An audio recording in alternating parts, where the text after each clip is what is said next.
এমন এক ঘটনা ঘটছে যা এখন আমার বলতেও লজ্জাজনক। কিভাবে বলবো আমি নিজের ভাষায় বুঝতে পারতেছি না। আমার প্রতিষ্ঠানে আমার আসতেও এখন লজ্জাজনক। কোনো শিক্ষক যদি কোনো ছাত্রের হাত থেকে এভাবে নির্যাতিত হয়, অত্যাচার শিকার হয়, মার ঘুষি চর থাপ্পড় এসব খায়, তাহলে ওই শিক্ষকের মনে করেন সমাজে মুখ দেখানোর মতো ক্ষমতা থাকে না। আজকে আমি তারই একজন শিকার।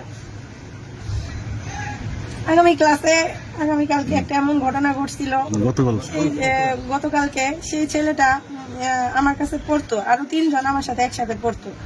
তারা কিছুদিন আমার কাছে পড়ছে, পরে হঠাৎ করে প্রাইভেটে যায় না, তাদের বেঁচে একজন সাথে যাইতো।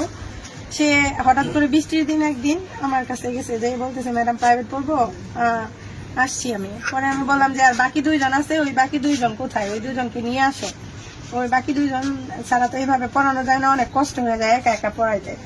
তো ছেলে বললো স্যার ম্যাডাম মেহেদি আসে না তো, দপ্তরির ছেলে, ম্যাডাম আপনি একটু তারে ফোন দেন, ফোন দিয়ে আপনি একটু জিজ্ঞেস করেন যে কেন আসে না।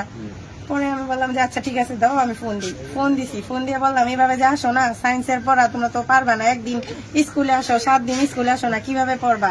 যদি পরীক্ষায় ফেল করো তাহলে কিন্তু আমি পাশ করাই দিতে পারবো না। তোমার আব্বা 1000 রিকোয়েস্ট করে পরেও যদি যে আমার ছেলেটারে পাশ করাই দিন, আমি কিন্তু তোমার পাশ করাই দিব না। তারপরে উত্তরে সে আমার জবাব দিল, ম্যাডাম আপনি কেমন ক্ষমতা, আপনি আমার ফেল করায় দেওয়ার, আপনি করায়েন। আমি এটা শুই না, তখন আমার খুব খারাপ লাগছে, একটু মনে কষ্ট পাইছি। তখন আমি বললাম যে আচ্ছা ঠিক আছে বাদ দাও, তোমাদের আমি আর পড়াবো না, তোমাদের আর পড়াশোনা করতে হবে না, আমি আর পড়াবো না। এই বিষয়টা নিয়ে আমি আর স্কুলের হেড স্যারও বলি নাই, কোনো টিচারদের কারো সাথে শেয়ার করি নাই, যে থাক বাচ্চা মানুষ বলছেই তোমাদের আমি পড়াবো না, ওরা যদি ভালোভাবে পড়াশোনা না করে তাহলে আমার করার কিছু নাই, থাক। এটা নিয়ে সেই স্কুলে এসে বিভিন্ন ছেলে মেয়েদের সাথে আমার নামে বদনাম গায়, যে ম্যাডামে ভালো করে পড়াইতে পারে না, এই জন্য ম্যাডামের কাছে আমরা পড়া বাদ দিছি।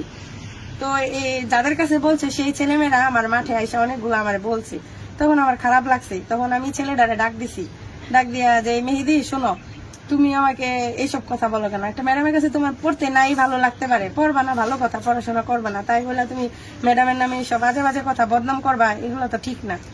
তো বললাম ওখানে ক্লাস 10 এর স্টুডেন্ট 2 জন, রাহাত আর খালিদ, ওরা 2 জন ওইখানে উপস্থিত ছিল।